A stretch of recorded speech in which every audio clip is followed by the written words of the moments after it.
Okay, so just knowing how many people in power have that getting that itchy finger to reopen the country is terrifying. Look, what we're doing to this point, everything that we're doing, the social distancing and the masks in public and all that, it's working. We're starting to flatten the curve, especially here on the West Coast. So if we start going out again, it's gonna skyrocket back up, and it's gonna be even worse than before. We're gonna undo any good we've done up to this point.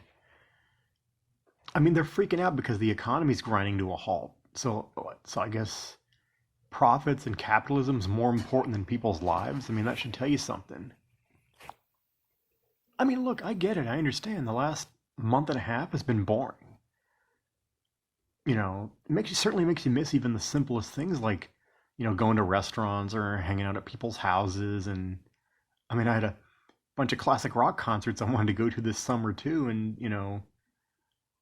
But look, I'd rather be bored than dead. That just seems like common sense to me.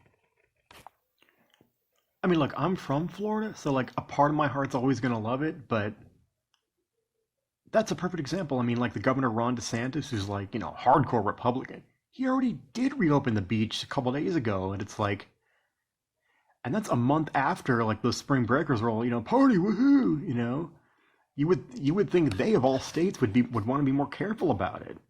Or and then like a few days ago, like Dr. Phil was on some show, and he's like, the social isolation is could be more damaging than the virus itself. And it's like, shut your bald ass up, you effing blowhard. Stuff like that, that's going to get people killed. I mean, you have a responsibility. If you have a platform like that, you have a responsibility. And look, let's keep it. This is not like an okay boomer thing. I mean, everyone's different. But let's be honest, a lot of people that watch that kind of stuff, I mean, like, they're not getting their news online. They're not watching secular talk. They're not watching, The Hill Rising or whatever, fill in the blank. I mean, they get their news from television. So if you say something like that, they're going to listen. They're going to take it at face value. I mean, like, a perfect example is look at that woman from, like, this was a while ago, but like some woman coming out of church, and the reporter's interviewing her, and she's like, I'm covered in Jesus' blood, and she's admitting she goes to the supermarket, goes to Home Depot, she's not even concerned. I mean, that's more common than we think, and that's the amount of that is terrifying. And like I said, I don't want this to happen to anyone, but like especially anyone that lives in Florida, I'm like twice as concerned about right now. And even like the governors and others, I mean, even the Democratic governors like Gavin Newsom in my state, I mean, mostly, I mean, granted, they're going to be, a little more responsible. They're, slightly, obviously they're more humane on like gay rights and gun policy and things like that. But they're not like lefty Democrats. They're not Bernie Democrats. They're like Republican light Democrats. So they're still concerned about capitalism more than their profit more than anything. I mean, and we all know, I don't even need to go into this at this point, but we all know like Trump's like a narcissistic, incompetent moron. I mean, occasionally like he'll have like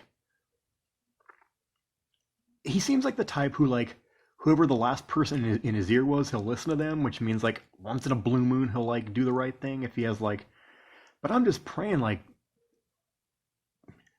Dr. Fossey can get through to him. I mean, like I think that's really like our only shot at this point.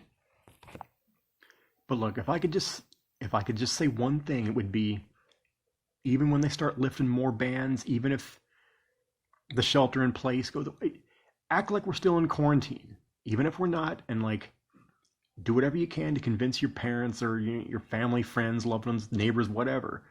I mean, and some of them are gonna be a little harder to take the advice there because they're just gonna listen to whatever's on TV. But like,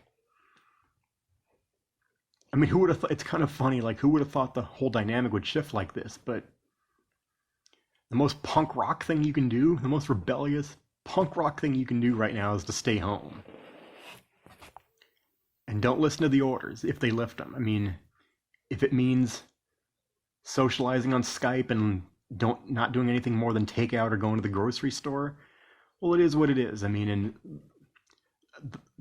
I don't. That's what I don't get it. It's like, and the roles have completely shifted. Like it's like if you're in your 30s like me, it's almost like now we're the adults and we're the ones that are trying to convince, like, particularly the people our parents' age, or really anyone. It's like, now, don't forget your masks, and be safe, and make sure you text me, make sure you call me, whatever.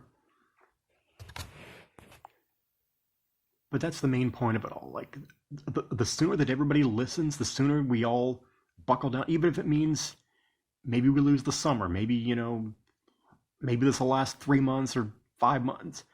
Well, if we do it all now, then we can start going out again later. So it's like, why don't we just get this out of the way? You know?